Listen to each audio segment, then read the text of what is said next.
সুপ্রিয় দর্শক, আসসালামু আলাইকুম।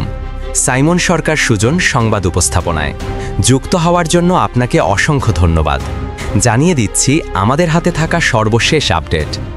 আর বরাবরের মতো সর্বশেষ আপডেট জানাতে আপনাদের পাশে আমি সাইমন সুজন। মুসলিম উম্মাহ, বিশ্ব রাজনীতি, বাংলাদেশের ভবিষ্যৎ ও সামরিক বিষয়ের সকল ভিডিও পাবেন এখানে। তুরস্ক থেকে 150 কিলোমিটার রেঞ্জের মিসাইল আনতে মরিয়া বাংলাদেশ বিমান বাহিনী, বাংলাদেশ এয়ারফোর্স। পাকিস্তানকে সর্বাধুনিক হাইপারসনিক ক্ষেপণাস্ত্র DF-17 দিচ্ছে চীন। এদিকে ক্ষেপণাস্ত্র ও ড্রোন সহ যেসব যুদ্ধাস্ত্র যোগ হয়েছে বাংলাদেশ সামরিক বাহিনীতে। দর্শক শুনছিলেন সংবাদ শিরোনাম। বিস্তারিত জানতে শেষ পর্যন্ত আমাদের সঙ্গে থাকুন। তুরস্ক থেকে 150 কিলোমিটার রেঞ্জের মিসাইল আনতে মরিয়া বাংলাদেশ বিমান বাহিনী, বাংলাদেশ এয়ারফোর্স। বিমান বাহিনীর প্রধানের তুরস্ক সফর কেন গুরুত্বপূর্ণ, এই ছবিগুলোই তার প্রমাণ। মূলত দুইটা গুরুত্বপূর্ণ বিষয়কে সামনে রেখেই হয়তো বিমান বাহিনীর প্রধান তুরস্ক সফর করেছেন। প্রথমত, বিমান বাহিনীর জন্য ড্রোন সংক্রান্ত বিষয়ে আলোচনা করা। দ্বিতীয়ত, তুরস্ক থেকে এয়ার ডিফেন্স সিস্টেম ক্রয় করা। এখানে প্রথম ছবিতে তুরস্কের বাইগার টেকনোলজি পরিদর্শন ও ড্রোন সংক্রান্ত বিষয়ে আলোচনা করছে বিমান বাহিনী প্রধান, এবং দ্বিতীয় ছবিতে বাংলাদেশ বিমান বাহিনী প্রধান তুরস্কের sipper anti aircraft missile system পরিদর্শন করছেন। ছবিতে বিমান বাহিনী প্রধান ও প্রতিনিধি দলকে এই স্যাম সিস্টেমের মেন সার্চ রাডার LP-300G এর সাথে গ্রুপ ফটো সেশনে দেখতে পাচ্ছেন। এই রাডার সিস্টেমটি তুরস্কের নিজস্ব প্রযুক্তিতে তৈরি লং রেঞ্জের air defence system sipper air defence সিস্টেমের প্রধান সার্চ অ্যান্ড ট্র্যাকিং রাডার। এই রাডার 360 ডিগ্রি অ্যাঙ্গেলে 500 থেকে 600 কিলোমিটার পর্যন্ত টার্গেট শনাক্ত করতে পারে। সিপার হল তুরস্কের তৈরি একটি লং রেঞ্জের এয়ার ডিফেন্স মিসাইল সিস্টেম। এটি তুরস্কের গুরুত্বপূর্ণ স্থাপনাগুলোকে fighter jet, cruise missile, ballistic missile এবং ড্রোন সহ সব ধরনের আকাশপথের হুমকি থেকে রক্ষা করার জন্য ডিজাইন করা হয়েছে। বর্তমানে এর 3টি ভার্সন রয়েছে: সিপা ব্লক 1, ব্লক 2 এবং ব্লক 3। ব্লক 1 মিসাইলের রেঞ্জ 100+ কিলোমিটার, ব্লক 2 মিসাইলের রেঞ্জ 150+ কিলোমিটার, ব্লক 3 এর মিসাইলের রেঞ্জ 180+ কিলোমিটার। উল্লেখ্য, ব্লক 3 ব্যালিস্টিক ক্ষেপণাস্ত্র প্রতিরোধে সক্ষম। তবে বর্তমানে ব্লক 1 এবং ব্লক 2 তুর্কি সশস্ত্র বাহিনীর সার্ভিসে রয়েছে। এজন্য বাংলাদেশ চাইলে বন্ধুপ্রতিম দেশ হিসাবে তুরস্ক থেকে ব্লক 1 কিংবা ব্লক 2 খুব সহজেই ক্রয় করতে পারে। এদিকে তুরস্কের মিলিটারি কমিউনিকেশন ইকুইপমেন্ট যৌথ উদ্যোগে বাংলাদেশে তৈরির প্রস্তাব দিয়েছেন বিদায়ের চেয়ারম্যান আশিক চৌধুরী। বাংলাদেশের পক্ষ হতে এবারের প্রস্তাবটি মূলত স্বল্প পরিসরের, যেখানে তুরস্কের সামরিক বাহিনীর জন্য তৈরিকৃত বিভিন্ন ধরনের কমিউনিকেশন ও জ্যামার সিস্টেম এবং প্রিসিশন পার্টস যৌথ বিনিয়োগ করার প্রস্তাব দিয়েছেন। এখানে প্রিসিশন পার্টস বলতে বিভিন্ন ক্যালিবারের অ্যামুনেশন, গাইডেড বোমার গাইডেন্স কিট এবং ছোট আকারের কামিকাজি ড্রোনকে বোঝানো হয়েছে। পাকিস্তানকে সর্বাধুনিক হাইপারসনিক ক্ষেপণাস্ত্র DF-17 দিচ্ছে চীন। দক্ষিণ এশিয়ায় সামরিক ভারসাম্য নতুনভাবে নাড়িয়ে দেওয়ার পথে এগিয়ে যাচ্ছে চীন ও পাকিস্তান। সম্প্রতি প্রকাশিত একাধিক আন্তর্জাতিক মারিক বিশ্লেষণ অনুযায়ী পাকিস্তান উন্নত হাইপারসনিক অস্ত্র ব্যবস্থার দিকে বড় পদক্ষেপ নিচ্ছে, যার অংশ হিসাবে দেশটি চীনের অত্যাধুনিক DF-ZF hypersonic glide vehicle HVG এবং DF-17 ব্যালিস্টিক মিসাইল সিস্টেম অর্জনের প্রাথমিক আলোচনায় প্রবেশ করেছে। বিশেষজ্ঞরা মনে করছেন এ অস্ত্র পাকিস্তানকে এমন এক ক্ষমতা দেবে যা ভারতের মতো শক্তিশালী প্রতিরক্ষা ব্যবস্থা সহজেই পাশ কাটিয়ে যে কোনো কৌশলগত লক্ষ্যবস্তুতে সরাসরি আঘাত হানতে সক্ষম হবে। চীনের তৈরি DF-ZF HVG মাচ 20 গতিসম্পন্ন, ঘণ্টায় প্রায় 24,000 কিমি এবং এটি পৃথিবীর যে কোনো প্রান্তে মাত্র আধা ঘন্টার মধ্যে পৌঁছাতে পারে। এটি প্রচলিত ব্যালিস্টিক মিসাইলের মতো একমুখী পথে না গিয়ে মাঝ পথে দিক পরিবর্তন করতে সক্ষম, ফলে প্রতিপক্ষের রাডার ও আকাশ প্রতিরক্ষা ব্যবস্থা এড়িয়ে যাওয়া এর জন্য অনেক সহজ হয়ে যায়। চীন ও পাকিস্তানের মধ্যে সামরিক সহযোগিতা নতুন নয়। গত 5 বছরে পাকিস্তানের অস্ত্র আমদানির 80% বেশি এসেছে চীন থেকে। এবার সেই সম্পর্ক আরও গভীরতর হচ্ছে হাইপারসনিক প্রযুক্তির মাধ্যমে। সম্প্রতি চীনা প্রতিরক্ষা সূত্র জানিয়েছে পাকিস্তানকে একটি বিশাল সামরিক সহায়তা প্যাকেজ দেওয়া হয়েছে, যার মধ্যে রয়েছে 5ম প্রজন্মের J-35 stealth fighter, HQ-19 long range missile defence system এবং KJ-500 এয়ার ওয়ার্নিং এয়ারক্রাফট। এর সঙ্গে DF-17HV সিস্টেম যুক্ত হলে পাকিস্তান দক্ষিণ এশিয়ার অন্যতম বিপজ্জনক প্রতিপক্ষ হিসাবে আবির্ভূত হবে বলে ধারণা করা হচ্ছে। বিশ্বজুড়ে হাইপারসনিক অস্ত্র নিয়ে চলছে তীব্র প্রতিযোগিতা। যুক্তরাষ্ট্র ডারপার অধীনে প্রতিরক্ষাত্মক GPI ও HBTS প্রকল্প নিয়ে ব্যস্ত। রাশিয়া ইতিমধ্যে আভাঙ্গার্ড, কিনজাল ও জিরকান মিসাইল মোতায়েন করেছে।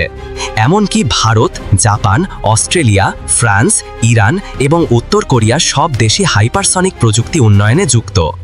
এই অস্ত্র ব্যবস্থার বিশেষ বৈশিষ্ট্য হল এটি রাডারে ধরা পড়ে না, অনেক বেশি দ্রুতগামী, নির্ভুল লক্ষ্যভেদী এবং পারমাণবিক ও প্রচলিত উভয় ধরনের ওয়ারহেড বহনে সক্ষম। এতে ব্যবহৃত হয়েছে উন্নত হিট শিল্ড ও হাই টেম্পারেচার সহনশীল কম্পোজিট উপাদান, যা এটিকে উচ্চ গতিতেও স্থিতিশীল রাখে।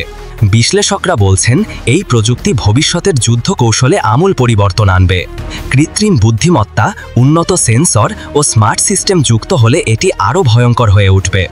উল্লেখ্য বিষয় হল হাইপারসনিক অস্ত্র এখনও কোনো আন্তর্জাতিক অস্ত্র নিয়ন্ত্রণ চুক্তির আওতায় নেই, ফলে এ নিয়ে বিশ্বজুড়ে উদ্বেগ বাড়ছে। সব মিলিয়ে বলা যায়, পাকিস্তান যদি চীনের DFZ প্রযুক্তি অর্জন করে তাহলে শুধু দক্ষিণ এশিয়া নয়, বরং বৈশ্বিক নিরাপত্তা কাঠামোর ওপরও এর গভীর প্রভাব পড়বে। ক্ষেপণাস্ত্র ও ড্রোন সহ যেসব যুদ্ধাস্ত্র যোগ হয়েছে বাংলাদেশ সামরিক বাহিনীতে। বাংলাদেশের সশস্ত্র বাহিনীতে গত 5 বছরে ভূমি থেকে আকাশে উৎক্ষেপণযোগ্য ক্ষেপণাস্ত্র সিস্টেম ও মানববিহীন ড্রোন সহ অন্তত 23 ধরনের নতুন আধুনিক প্রযুক্তির যুদ্ধ সরঞ্জাম সংযোজন করা হয়েছে। জাতীয় সংসদের প্রতিরক্ষা মন্ত্রণালয় সম্পর্কিত স্থায়ী কমিটির বৈঠকে সশস্ত্র বাহিনী বিভাগের দেওয়া এক প্রতিবেদন থেকে এসব তথ্য জানা গেছে। চীন ও তুরস্ক সহ 12টি দেশ থেকে গত 5 বছরে বাংলাদেশ এসব যুদ্ধাস্ত্র ক্রয় করেছে। এর মধ্যে সেনাবাহিনীর জন্য 11 ধরনের, নৌবাহিনীর জন্য 8 এবং বিমান বাহিনীর জন্য 4 ধরনের যুদ্ধ সরঞ্জাম ক্রয় করা হয়েছে। কমিটির সভাপতি মেজর জেনারেল অবসর সুবিদ আলী ভূঁইয়া BBC বাংলাকে বলেছেন, ফোর্সেস গোল 2030-এর আওতায় সরকার সশস্ত্র বাহিনীকে আধুনিকায়নের যে উদ্যোগ নিয়েছে তার অংশ হিসাবে এসব যুদ্ধাস্ত্র ক্রয় করা হয়েছে। প্রধানমন্ত্রী হওয়ার আগে বিমান বাহিনীর প্রধান তুরস্ক সফরে যান। আমাদের সশস্ত্র বাহিনী যেন যে কোনো সময় যে কোনো পরিস্থিতি মোকাবেলা করতে পারে, সেজন্যই প্রধানমন্ত্রী ফোর্সেস গোল 30 নির্ধারণ করেছেন। বিবেচনা করতে হবে যে যুদ্ধ আমরা করব না, কিন্তু তেমন পরিস্থিতি তৈরি হলে যাতে করে দেশের প্রতিরক্ষা নিশ্চিত হয়, সেজন্য যা যা দরকার তাই করা হচ্ছে। মিস্টার ভূঁইয়া বলছিলেন BBC বাংলাকে। কমিটির ওই বৈঠকে সশস্ত্র বাহিনী বিভাগ থেকে নতুন যুদ্ধাস্ত্র এ বিষয়ে প্রতিবেদন দেওয়া হলেও এগুলো নিয়ে বিস্তারিত কোনো আলোচনা হয়নি। এসব অস্ত্র ক্রয়ে কত টাকা ব্যয় হয়েছে কিংবা যে 12টি দেশ থেকে কেনা হয়েছে তাদের কিসের ভিত্তিতে নির্বাচন করা হয়েছে তা নিয়ে কোনো সদস্য কোনো প্রশ্ন করেননি। সামরিক বিশ্লেষক মেজর জেনারেল অবসর মোহাম্মদ আলী শিকদার বলছেন, সামরিক উপকরণ কেনার ক্ষেত্রে সশস্ত্র বাহিনীর যথাযথ প্রক্রিয়া আছে এবং তারা নিয়মকানুন অনুসরণ করে যথাযথ কর্তৃপক্ষের অনুমোদন নিয়ে এসব ক্রয় করে। যেগুলো আনা হয়েছে এগুলো দরকার ছিল সশস্ত্র বাহিনীর সক্ষমতা বাড়ানোর জন্য। আর্টিফিশিয়াল ইন্টেলিজেন্স নির্ভর প্রযুক্তি সংযোজিত হয়েছে, যা সশস্ত্র বাহিনীর প্রতিরোধক সক্ষমতা বহুগুণ বাড়িয়ে দিবে বলে BBC বাংলাকে বলছিলেন মিস্টার শিকদার। কি কি যুদ্ধাস্ত্র সংযোজিত হয়েছে? সশস্ত্র বাহিনীর প্রতিবেদন অনুযায়ী সেনাবাহিনীর জন্য surface two air missile system আনা হয়েছে চীন থেকে। মোহাম্মদ আলী শিকদারের মতে এর ফলে ভূমি থেকে আকাশে উৎক্ষেপণযোগ্য ক্ষেপণাস্ত্রের পরিচিতি ঘটল বাংলাদেশের। যদিও এর রেঞ্জ কত বা এটি কোন পাল্লার সে সম্পর্কে কোনো তথ্য পাওয়া যায়নি। এর পরেও এটিকে সেনাবাহিনীর জন্য একটি বড় ধরনের প্রোগ্রেস হিসাবে বিবেচনা করা হচ্ছে।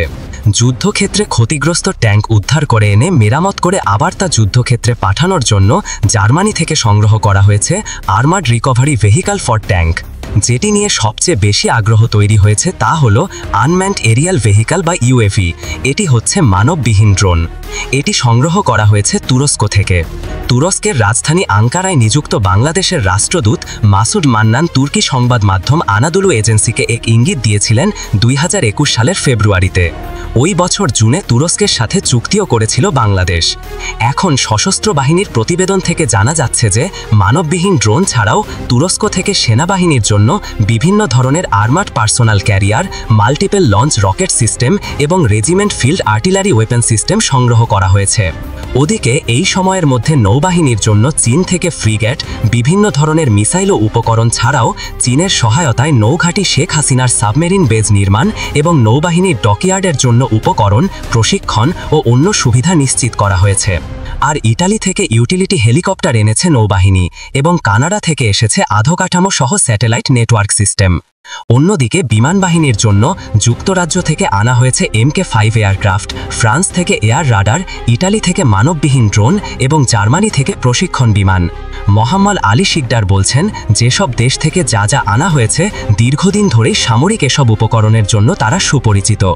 এর আগে চলতি বছরের 4 জুলাই সংসদে প্রতিরক্ষা মন্ত্রণালয়ের দায়িত্বপ্রাপ্ত মন্ত্রী আনিসুল হক জানিয়েছিলেন যে বিমান বাহিনীতে বর্তমানে 8 স্কোয়াড্রন যুদ্ধবিমান রয়েছে। ভবিষ্যতে বিমান বাহিনীকে আধুনিকায়নের জন্য ফোর্সেস গোল 2030-এর আলোকে উন্নত প্রযুক্তির যুদ্ধবিমান কেনার পরিকল্পনা নিয়েছে সরকার। এছাড়া নৌবাহিনীতে 2টি সাবমেরিন সহ ছোট বড় 65-র বেশি যুদ্ধ জাহাজ, 2টি হেলিকপ্টার ও 4টি মেরিটাইম এয়ারক্রাফট আছে বলে জানিয়েছিলেন তিনি। ফোর্সেস গোল 30 চলতি বছরের জানুয়ারিতে দেশের ইতিহাসে প্রথমবারের মতো 120 কিলোমিটার রেঞ্জে ফায়ারিং হয়েছিল কক্সবাজারে।